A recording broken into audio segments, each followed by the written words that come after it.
London में तिरंगे के अपमान का विरोध करते हुए दिल्ली में ब्रिटिश हाई कमीशन के बाहर सिखों ने प्रदर्शन किया। लंदन में रविवार को भारतीय हाई कमीशन में तोड़फोड़ की घटना का विरोध सोमवार को नई दिल्ली में किया गया। लंदन में खालिस्तान समर्थकों ने हाई कमीशन का तिरंगा उतार दिया था। नई दिल्ली में बड़ी तादाद में सिख ब्रिटिश हाई कमीशन के बाहर जुटे और खालिस्तानियों की हरकत का विरोध किया। उधर अमेरिका के सैन फ्रांसिस्को में इंडियन कॉन्सुलेट पर हमला किया गया। नई दिल्ली में ब्रिटिश हाई कमीशन के बाहर सिखों ने खालिस्तानियों के खिलाफ बैनर पोस्टर लहराए और नारेबाजी की। कहा, भारत हमारा स्वाभिमान है। इन सिखों के मुताबिक तिरंगे का अपमान किसी भी सूरत में बर्दाश्त नहीं किया जाएगा। खालिस्तानी समर्थक अमृतपाल सिंह के खिलाफ पंजाब पुलिस कार्यवाही कर रही है। रविवार को इसका विरोध लंदन में मौजूद कुछ खालिस्तान समर्थकों ने किया। खालिस्तानी लंदन में भारतीय हाई कमीशन पहुंचे, पहले तोड़फोड़ की और बाद में यहां लगा तिरंगा उतार दिया। भारत ने इस पर सख्त ऐतराज जताया। दिल्ली में ब्रिटिश हाई कमिश्नर को तलब किया गया। इस बीच हाई कमीशन पर अब पहले से ज्यादा बड़ा तिरंगा लगा दिया गया है। गुजरात के अंकलेश्वर तालुका के एक गांव में नाबालिग के साथ बार बार दुष्कर्म करने वाले सगे पिता को पुलिस ने जेल की सलाखों के पीछे धकेल दिया है।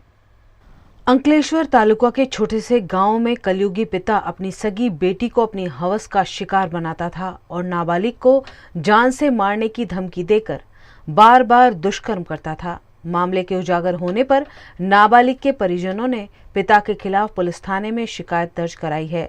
पुलिस ने पोक्सो एक्ट के तहत मामला दर्ज कर सगी बेटी को दुष्कर्म का शिकार बनाने वाले पिता को गिरफ्तार कर लिया है। અંકલેશ્વર રૂરલ પોલીસ સ્ટેશન વિસ્તારમાં રહેતી 14 વર્ષ 5 મહિનાની સગીર બાળા પર તેના જ પિતા દ્વારા છેલ્લા 1 વર્ષથી શારીરિક સંબંધ બાંધવામાં આવતો હોય, બળાત્કાર કરવામાં આવતો હોય, જે બાબતે તેને તેના સગાવાલાને જાણ કરતા ત્યારબાદ તેની બહેન દ્વારા અંકલેશ્વર રૂરલ પોલીસ સ્ટેશનમાં જાણ કરેલ, જે બાબતે બળાત્કાર અને પોક્સોની સંલગ્ન કલમો મુજબ ગુનો દાખલ કરવામાં આવેલ છે। તેના પિતા દ્વારા જો આ બાબત કોઈને જણાવવામાં આવશે તો તેને મારી નાખવાની પણ ધમકી આપવામાં આવેલ, જેના કારણે છેલ્લા 1 વર્ષથી તેનું શોષણ થતું હોય। ગુનો દાખલ કરી ગઈકાલે તેના પિતા આરોપીને હાઈકોર્ટની ગાઈડલાઈન મુજબ કોરોના ટેસ્ટ કરાવી અટક કરવામાં આવેલ છે અને હાલમાં આગળ તપાસ કાર્યવાહી ચાલુ છે। गुजरात के वडोदरा के खोडियार नगर में क्रिस्टल प्रमुख कमर्शियल हब में सालों पहले दुकान और ऑफिस खरीदने वाले लोगों को पोजीशन नहीं मिल रहा है। वडोदरा के न्यू वीआईपी रोड पर बनाए गए क्रिस्टल प्रमुख कमर्शियल हब में 2014 में ऑफिस और दुकानें खरीदी गई थी, जिसका पोजीशन सन 2017 में देने का वादा बिल्डर मनीष पटेल ने किया था, लेकिन अब तक उन्हें पोजीशन नहीं मिलने पर कलेक्टर कार्यालय में शिकायत की गई।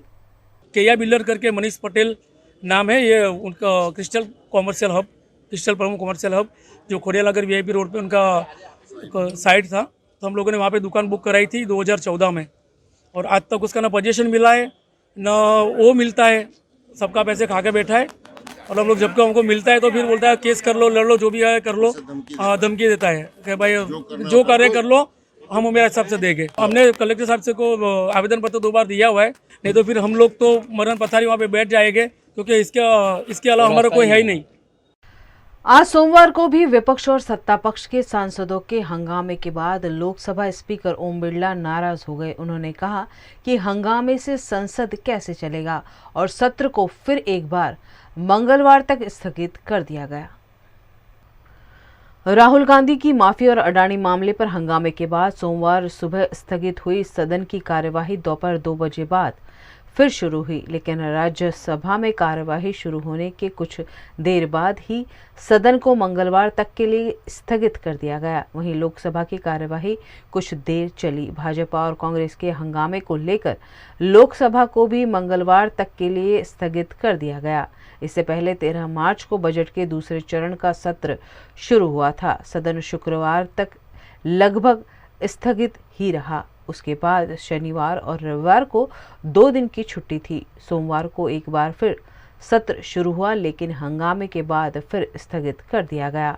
इधर विपक्षी दलों ने सत्र शुरू होने से पहले कांग्रेस अध्यक्ष मल्लिकार्जुन खड़गे के साथ बैठक की। इसमें सभी नेताओं ने एक सुर में अडानी मामले की जांच के लिए जेपीसी गठन की मांग को लेकर आवाज उठाने पर सहमति जताई। इसके अलावा राहुल गांधी के घर पुलिस भेजने का मुद्दा भी संसद में उठाया जाएगा। राहुल को लंदन वाले भाषण पर भी बोलने की मांग विपक्ष करेगा। आज की बैठक में भी ममता बनर्जी की पार्टी तृणमूल कांग्रेस ने दूरी बनाए रखी। ममता का कोई भी सांसद या नेता विपक्ष दलों की आज हुई बैठक में शामिल नहीं हुआ। ग्लोबल मार्केट में गिरावट के चलते भारत में सोने चांदी के दाम ऑल टाइम हाई पर पहुंच गए हैं। भारत में सोने का दाम आज ऑल टाइम हाई पर पहुंच गया। India Boolean and jewellers association की वेबसाइट के मुताबिक 10 ग्राम सोना 1451 रुपये महंगा होकर 59,671 रुपये बिक रहा है। इससे पहले 2 फरवरी को सोना अपने ऑल टाइम हाई पर था, तब उसकी कीमत 58,882 रुपये प्रति 10 ग्राम थी। IIFL सिक्योरिटी के वाइस प्रेसिडेंट अनुज गुप्ता ने इस पर कहा कि शेयर बाजार में जारी उतार चढ़ाव के कारण सोने को सपोर्ट मिल रहा है। इस साल के आखिरी तक सोना 65,000 रुपये प्रति 10 ग्राम तक जा सकता है। केडिया एडवाइजरी के डायरेक्टर अजय केडिया के मुताबिक सोने में 2020 से शुरू सुपर साइकिल अब भी जारी है। इस साल सोना 62,000 तक पहुंचने का अनुमान था, लेकिन मौजूदा परिस्थितियों में ये 64,000 तक पहुंच सकता है। वहीं आज चांदी भी 68,000 के पार निकल गई। सराफा बाजार में ये 1,477 रुपये महंगी होकर 68,250 रुपये प्रति किलोग्राम पर पहुंच गई। इससे पहले 17 मार्च को 1 किलोग्राम चांदी की कीमत 66,773 रुपये थी।